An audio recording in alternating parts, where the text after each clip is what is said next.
Jelena Petkovic, you are born in Belgrade, Serbia, in a family of creators. Your grandfather taught you at a short age a great savvy line. It's not about if we can do it, it's about how can we do it. Your mother is an architect. You went to Paris, where you reside today, to study interior design. However, until 2017 is when you realized you were born to be an artist. How are you, Jelena? I am great and very happy to be here with you today. At early age, we're surrounded by artists. Your mother, your grandfather, and probably surrounded by many books of arts. And probably you saw your mother and your grandfather drawing continuously. Exactly. Who is the most predominant artist influencing your art? Well, for me, it's kind of hard to speak about artists because I feel like I'm influenced with so much.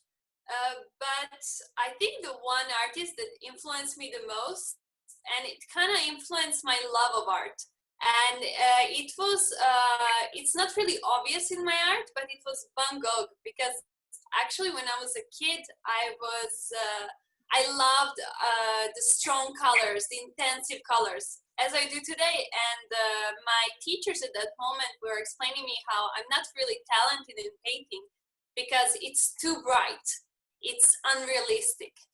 And so I think learning about Van Gogh, and he was a person that I would say, well, here it is, it does exist, it's not me. And I can do it like this. So actually in university, I came back to painting, and I really found I found my voice, my style with these bright colors. So I think he is the one that influenced me the most.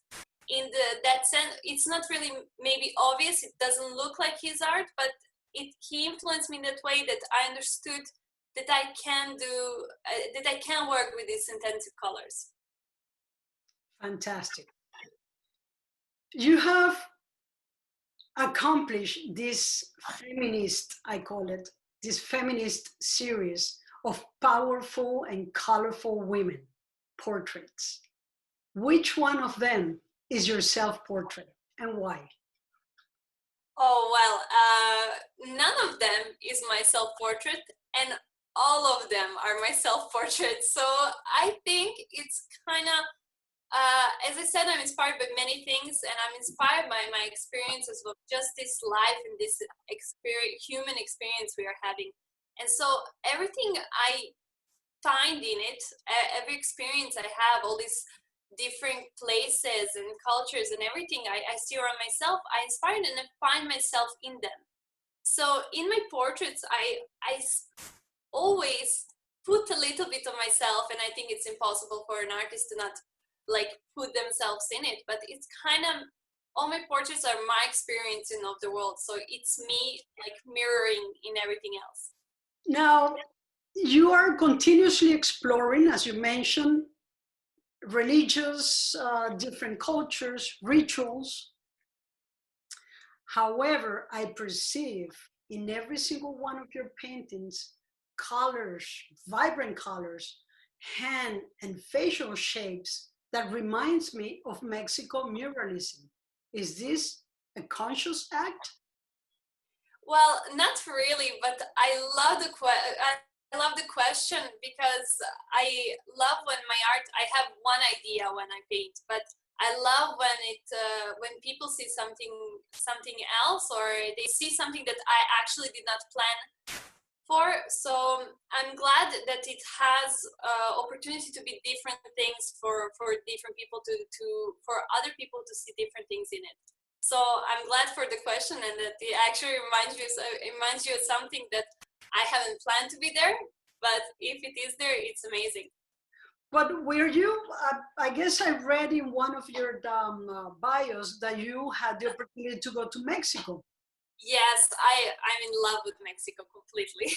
So is it possible that you were absorbing unconsciously all these the anatomy on the frescoes and murals, because the hands and the facials, it's very, to me, I can perceive it truly inclined to Mexico. Mhm.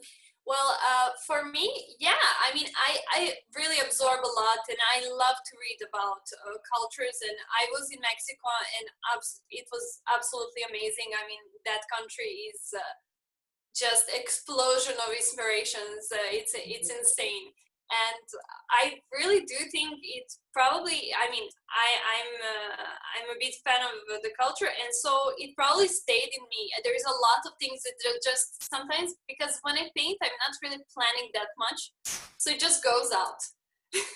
It just goes out, and I do believe that absolutely it's somewhere there in my subconscious, but it wasn't on a conscious level.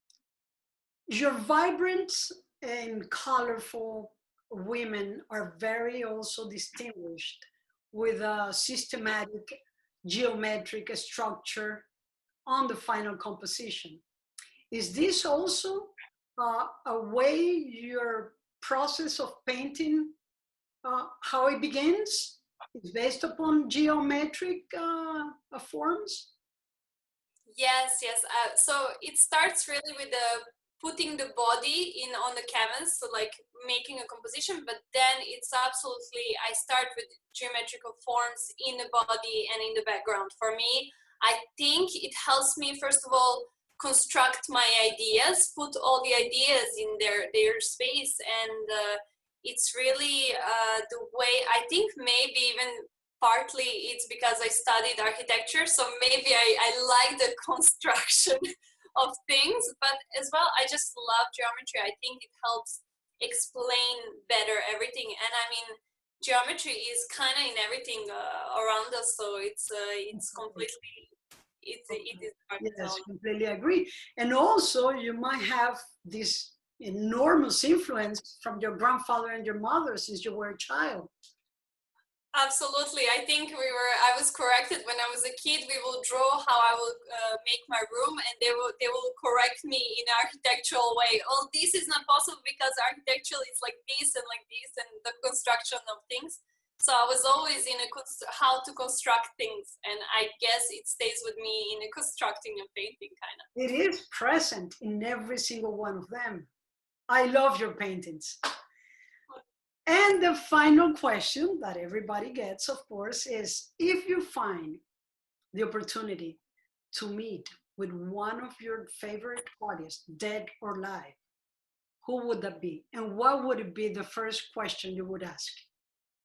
That's a hard question, but I mean, from a point of curiosity, I would definitely go for somebody that is not it's not here anymore, for sure.